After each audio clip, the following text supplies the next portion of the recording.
Feni Afrilia, Hadir Guru. Pramita, Hadir. Maharani, Hadir. Mina Maulida, Hadir. Elsa, Hadir. Wahidatul, Hadir. Amar, Hadir.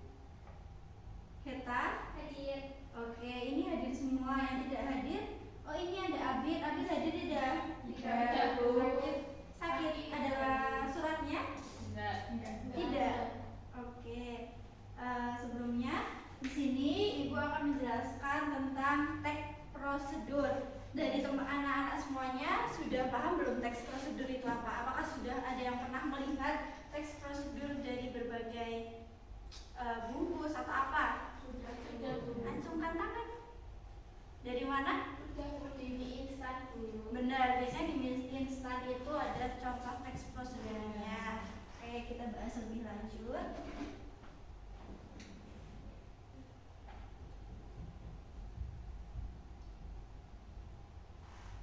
Oke, jadi teks prosedur itu apa? Ada yang udah tahu? Komposisi, terus apa lagi? Langkah-langkah, terus apa lagi? Tata cara. Tata cara, benar. Jadi teks prosedur itu merupakan tata cara atau sebuah teks yang menyajikan langkah-langkah di mana kegiatan atau tahapan tersebut itu bisa terlaksana dengan sistematis gitu. Kemudian yang kedua, tujuan dari teks prosedur bisa dibacakan dari Mbak Elsa. Nomor 1. Bisa, Bu. Yang pertama, memberikan petunjuk yang jelas agar pembaca dapat mendapatkan hasil yang akurat dan maksimal. Yang kedua, Mbak Mita. Yang kedua, memberi informasi untuk membuat atau melakukan dengan metode dan langkah-langkahnya sesuai urutan. Kemudian yang ketiga, Wahidatul. Yang ketiga yaitu menjelaskan mengenai tujuan melakukan suatu kegiatan dan cara termudah melakukannya. Yang terakhir, Mbak Feni. Yang keempat yaitu membagikan ilmu terkait cara membuat sesuatu kepada pembaca. Oke, jadi untuk tujuan teks prosedur itu ada 4 ini yang lebih secara general, secara umum ya. Kemudian untuk tujuan lebih rincinya itu masih banyak.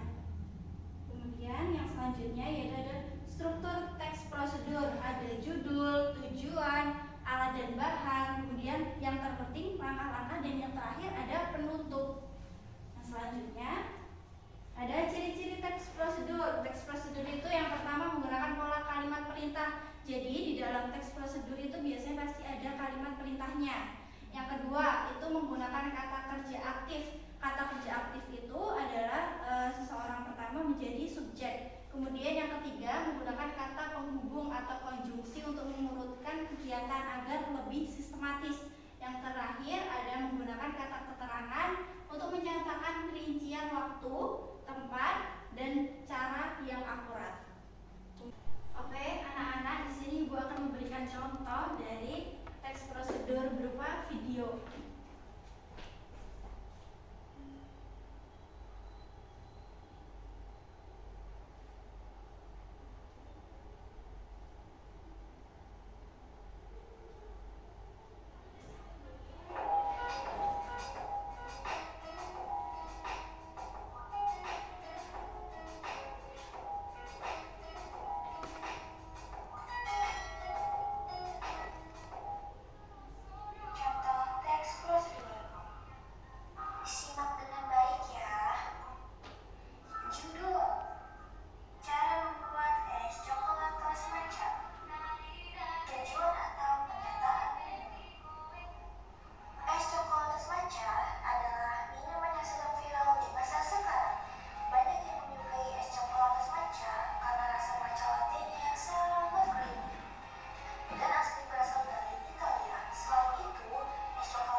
dan bahan dulu deh, alat dan bahan bisa yang ada yang bisa menyebutkan gelas, sendok, mangkok, panci. Kemudian alat bahannya ada apa aja?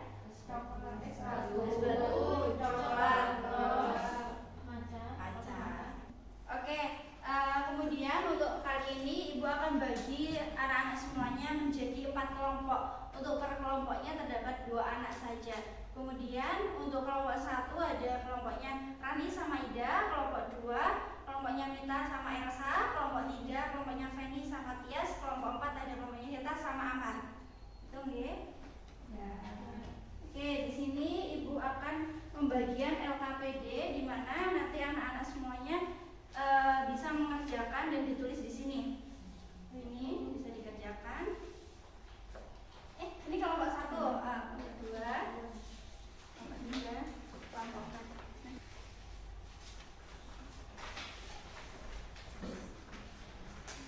Oke, bisa mulai dikerjakan ya anak-anak semuanya.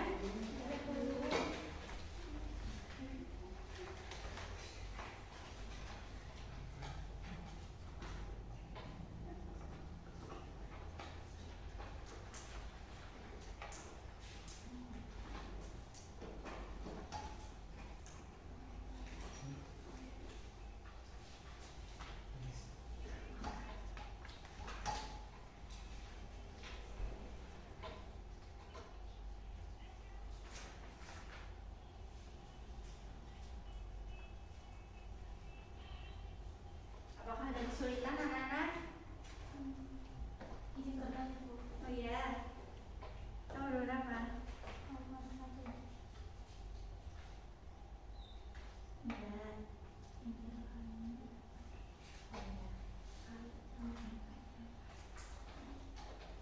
Terima kasih ya Bu.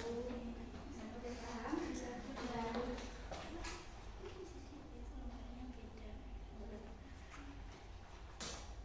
Paham Ahmad? Ini jadi ini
sudah anak-anak? Belum Bu. Ya.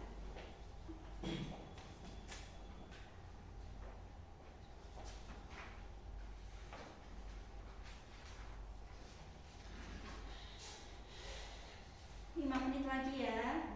Baik, Bu.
Sudah? Sudah. Oke. Kalau sudah, dari anak-anak semuanya nanti perwakilan berkelompok untuk presentasi hasil diskusi kalian. Ini ada nomor undian, bisa dipilih dulu.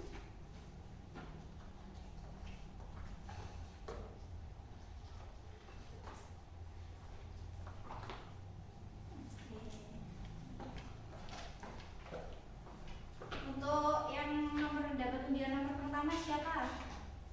Nomor 1. Kelompok saya dulu. Oh iya, sesuai pertanyaan ya. Menjawab nomor 1 siapa? Tidak Bu ya. Ada berdua atau salah satu aja Bu. Salah satu aja perwakilan kelompok. Ya.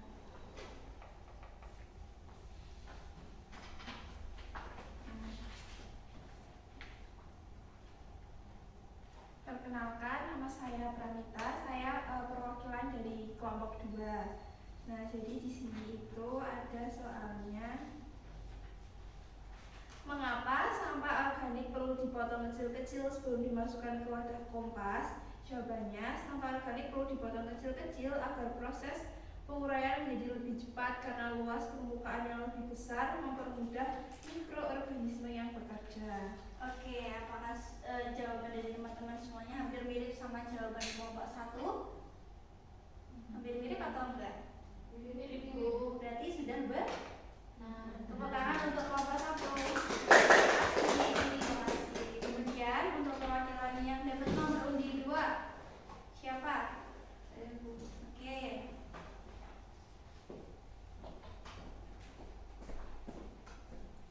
Sebelumnya perkenalkan, nama saya Wahidatul Imanidiyah. Saya perwakilan dari kelompok 3. Saya akan menjawab pertanyaan, bagaimana cara mengetahui bahwa kompos sudah siap digunakan? Jawabannya yaitu kompos sudah siap digunakan ketika tekstur dan warnanya menyerupai tanah, tidak berbau busuk dan bahan-bahan organik di dalamnya sudah terurai sepenuhnya. Oke, apakah jawaban teman-teman semua, anak-anak semuanya sudah sama dengan jawabannya Tias dan kelompoknya Tias? Sudah Bu. Sudah. Oke, tepuk tangan untuk kelompok 2. Kemudian yang dapat nomor undi ketiga siapa?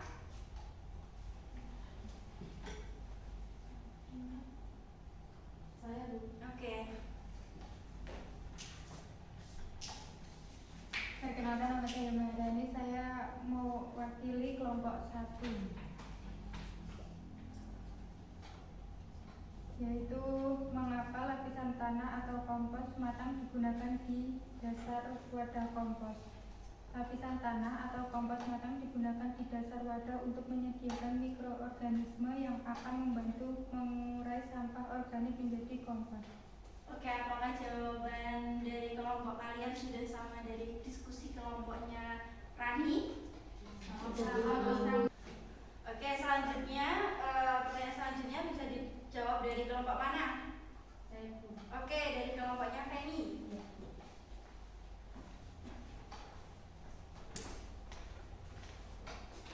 Saya izin mewakili dari kelompok 4.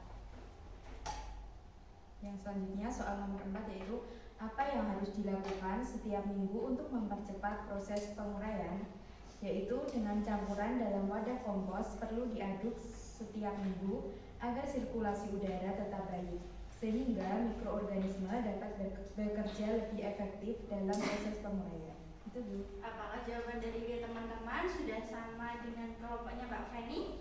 Sudah Bu. Oke, beri tepuk tangan untuk kelompoknya Mbak Feni. Oke, selanjutnya yang terakhir, mau dari kelompoknya siapa yang belum? Saya Bu. Oke. Saya Tina Maulida, perwakilan dari kelompok 5 akan menjawab hasil diskusi kami dengan pertanyaan bagaimana cara mengetahui bahwa kompos sudah siap digunakan. Kompos sudah siap digunakan ketika tekstur dan warnanya menyerupai tanah, tidak berbau busuk, dan bahan-bahan organik dalamnya sudah terurai sepenuhnya. Oke, apakah sudah sama dengan kelompok lain? Sudah Bu. Oke, apakah anak-anak semuanya ngantuk atau lelah enggak? Betul. Sebelumnya Ibu akan memberikan ice breaking terlebih dahulu. Dari anak-anak bisa berdiri.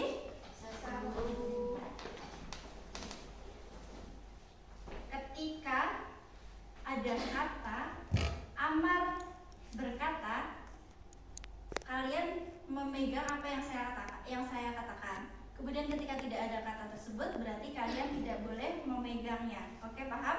Paham. Contohnya, Amar berkata pegang hidung, berarti kalian memegang hidung. Amar berkata pegang mata, berarti kalian pegang mata. Kalau tidak ada kata Amar berkata, berarti tidak usah pegang. Oke, kita cek konsentrasi dulu. Amar berkata pegang telinga. Amar berkata pegang mata. Ayo, mata mana? Amar berkata pegang hidung. Pegang mulut. Ayo, tidak ada kata Amar berkata. Oke, ulangi. Amar berkata pegang gigi. Amar berkata pegang mata. Mata mana? Mata mana? Amar berkata pegang telinga. Pegang mulut. Oke, sudah konsentrasi semua, tepuk tangan. Pembelajaran kita lanjutkan. Oke, tadi teks prosedur itu apa? Ada yang bisa menjawab? Angkat tangan. Tata cara dan langkah-langkah, benar. Terus struktur dalam teks prosedur ada apa aja tadi? Orientasi, alat dan bahan, ada judul, ada langkah-langkah dan penutup. Oke, tadi kan sudah dijelaskan teks prosedur itu apa, terus contohnya seperti apa, kemudian sudah diberikan contoh bentuk video juga, sudah mengerjakan juga tadi analisis kelompoknya. Kemudian kali ini akan Ibu bagi tugas pekerjaan rumah, bisa dikerjakan di rumah ya, tentang teks prosedurnya. Kali ini sendiri-sendiri ya.